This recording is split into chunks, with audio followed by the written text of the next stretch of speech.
Hello, hello, and welcome to the Telescope Show. We laugh, we discover God, and we totally nerd out. Matthew Seipel Anderson here hanging out on Zoom with a whole crowd of people tonight. I'm just going to have everyone introduce themselves.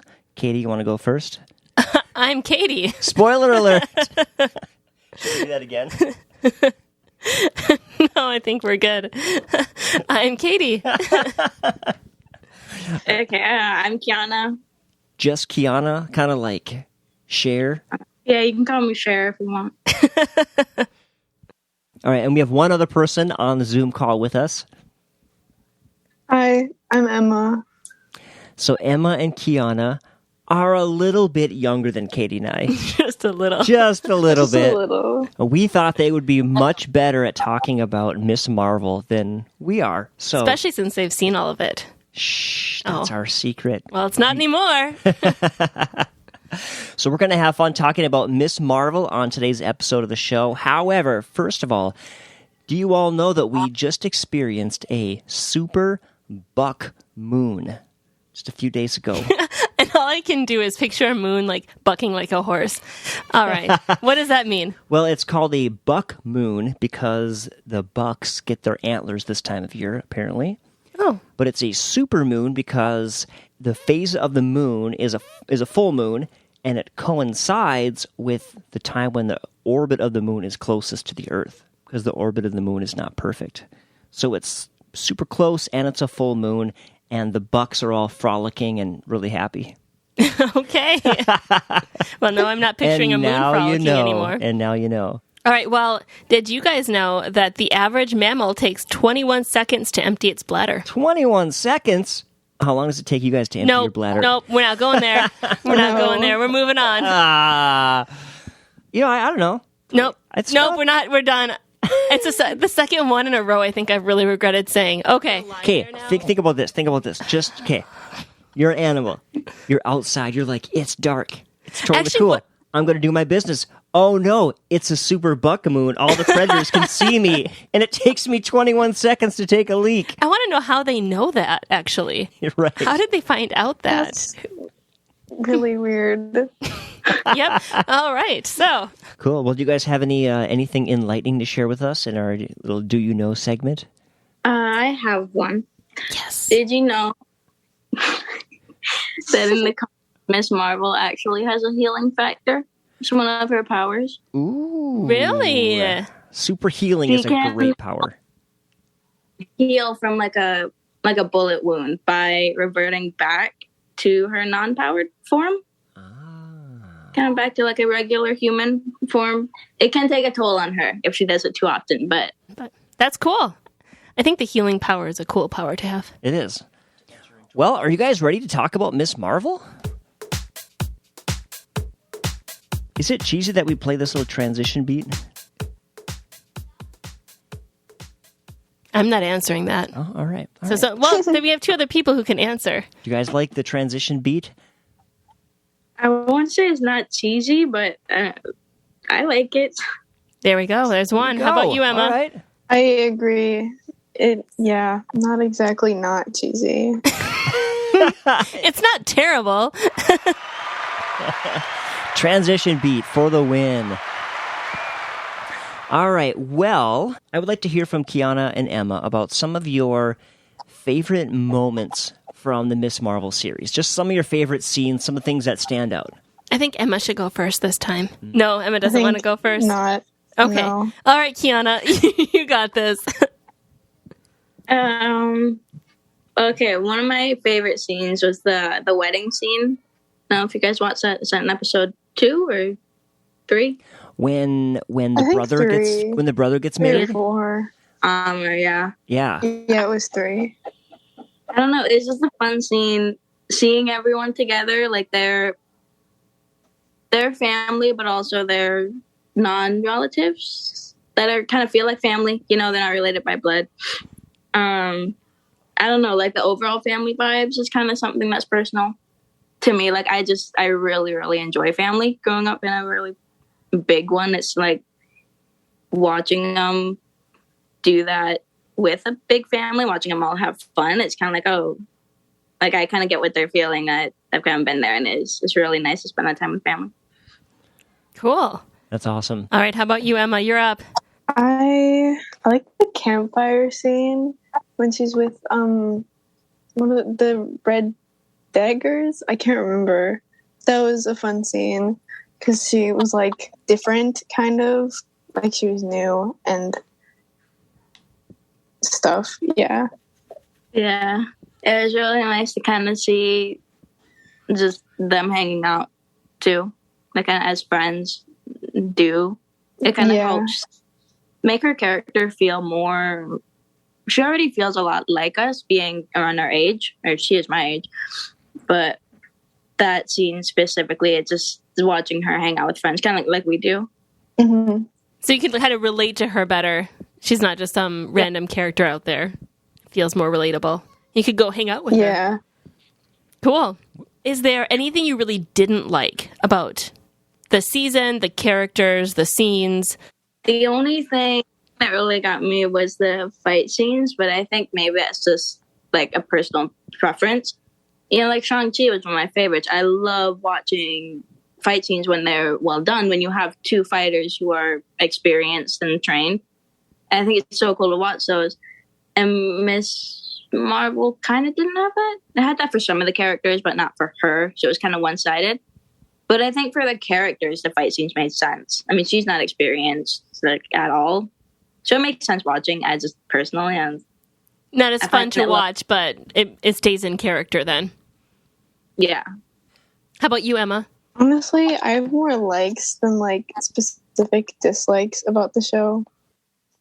Maybe some things that didn't make sense, but I don't have anything specific. Okay. Did you have any other likes that you wanted to share? I like Kamran as a character and their power. Like, it's so cool. Like, stars, crystals. So you like the look of their powers just was really cool for you? Yeah. Huh, interesting.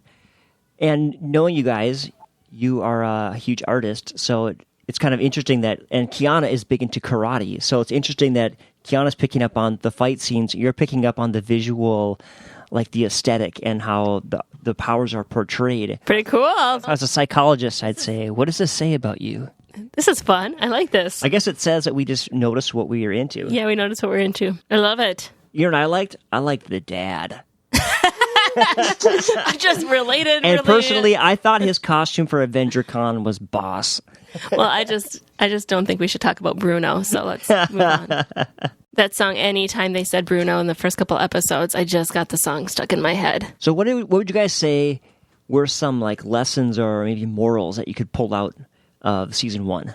I feel like this is something that phase 4 of Marvel is kind of really leaning into because they need to usher in like a whole new generation of heroes, kind of, so their older ones can go off and retire or whatever. And Miss Marvel, yeah, Miss Marvel is pretty young. I mean, she's 16, and I think one of the things that their show did really well is it kind of showed like young people as heroes. They're like really young too, her age especially. I mean, we would probably react kind of the same way. She's not super professional or anything like that. I don't know. I'm excited to see how, like, watch her learn, kind of, and watch her grow through being a hero and kind of meeting everyone else. In that growth, did you guys like pull anything out kind of morally that you can apply to your own life, watching her start to that growth process from being just kind of your random teenager to obviously starting to morph into superhero mode? Anything that you can kind of pull out and be like, and this is how I can apply it to my non-superhero life? Trusting the people around you. Or like, if you know you have good friends or good siblings or family or whatever, you know you can trust them. And at that point, kind of trying to keep things away from them isn't going to help anyone. So I think kind of just letting them know and letting them help you. Kind of the same way that she kind of withheld earlier in the season, but by the end, her friends already know, and her family already knows too.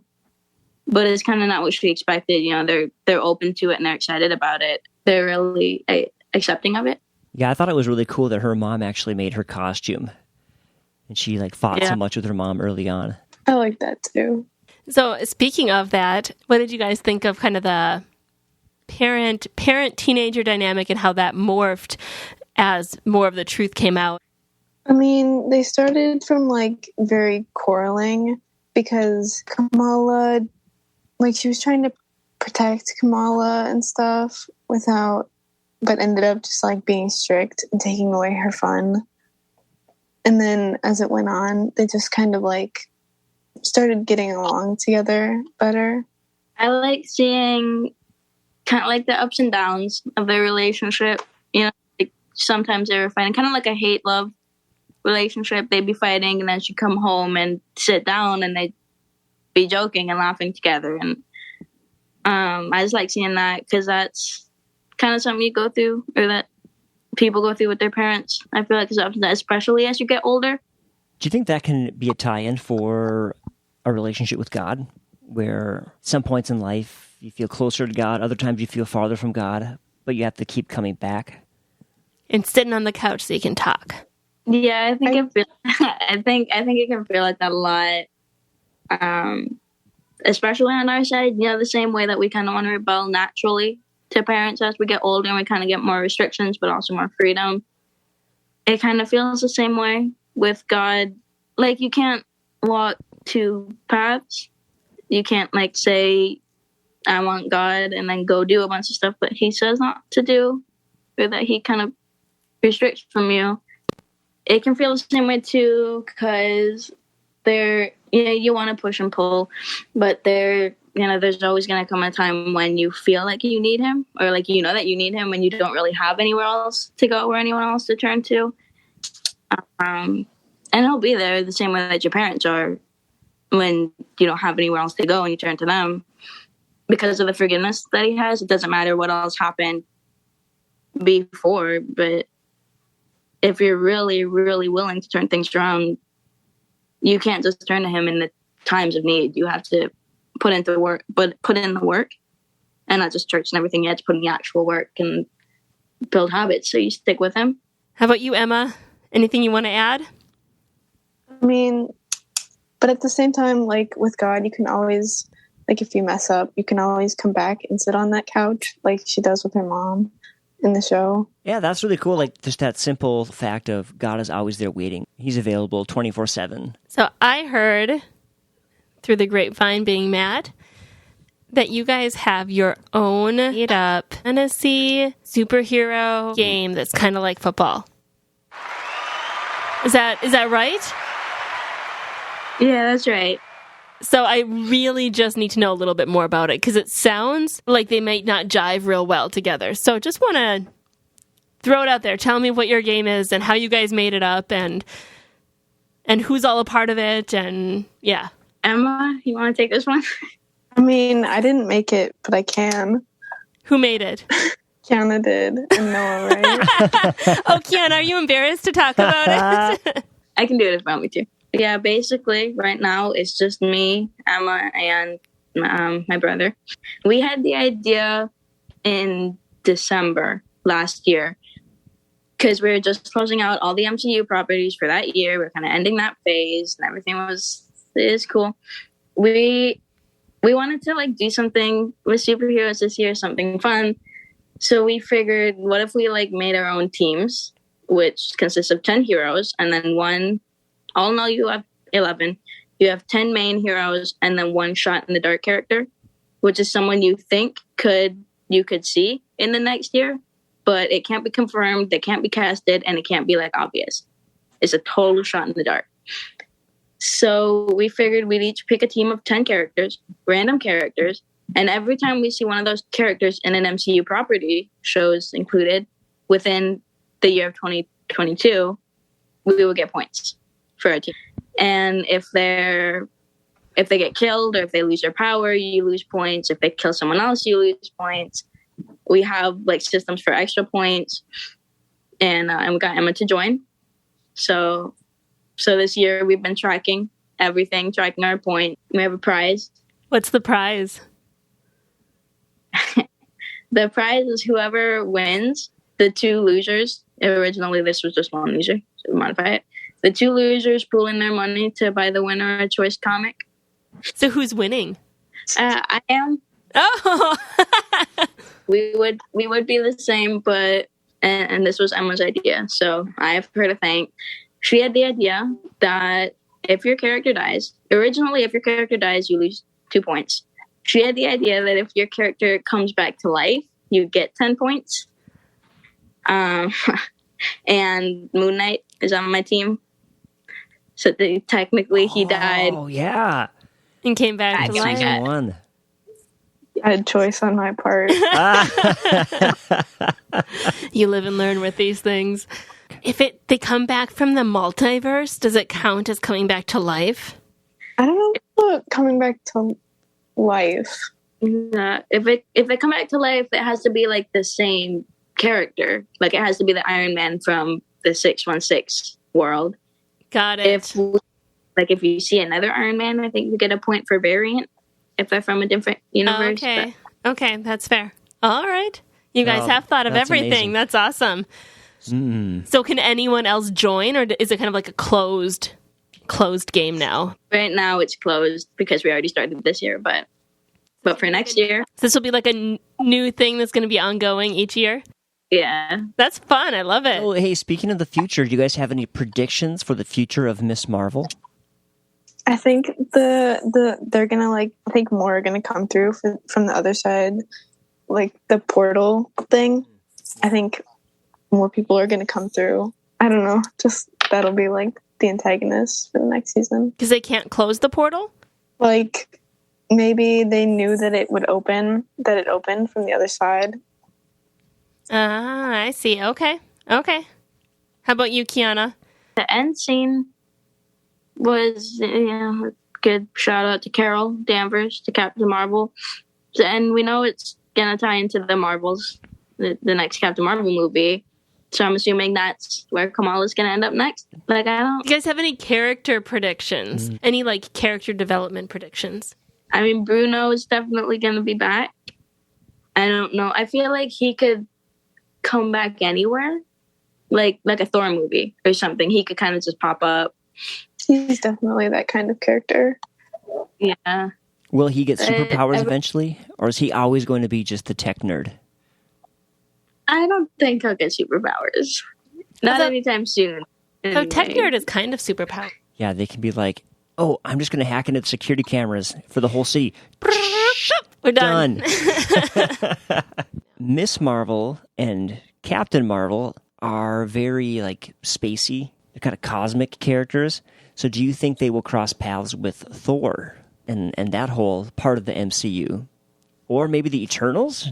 Is there a connection with the Eternals, maybe? Between those characters from another universe and the Celestials and all that? I don't know about Eternals. I'd say Thor is pretty likely for Miss Marvel. Anyway, I don't know about Captain Marvel, but also I think Thor and Miss Marvel would be a really cool pairing. Mm-hmm. Eternals, I can see maybe for Captain Marvel because she's kind of like really all over the place. Yeah. I have one final question. When the big, like, crystal castle fell, did that count for points in your game in some way? Did anyone have Thor? No one chose Thor? What? I have Thor. He's on my team. I would choose Thor. Do I get Loki points for Loki being in the play? You do. Oh, Yes. yeah. Do I get deducted points because is Jane a Thor? Ooh, Does that count? A variant of some kind or something? I mean, she has the power of Thor. She does have. What about it's all the just little that kids who got the power of Thor? Do they count as Thors? Wow, then whoever Yeah, there had were, like, Thor is like, 30 yeah. Thors in that movie. And they did kill a whole bunch of like crazy spider shadow animals. So All right, everyone, we're going to sign off. Here is a reminder, though, if you happen to be in Maplewood on July 30th, come on out to the Maplewood YMCA and hang out with me at God, Geeks, and Gamers. It's a convention happening in Maplewood. It's all day, July 30th. It's going to be a ton of fun. And whether you come and see me in person or not, you can connect with us online. Head to our website, thetelescopeshow.com. Email us, say hello, thetelescopeshow@icloud.com, or look us up on social media. And we love you. Take care. God bless. Bye-bye.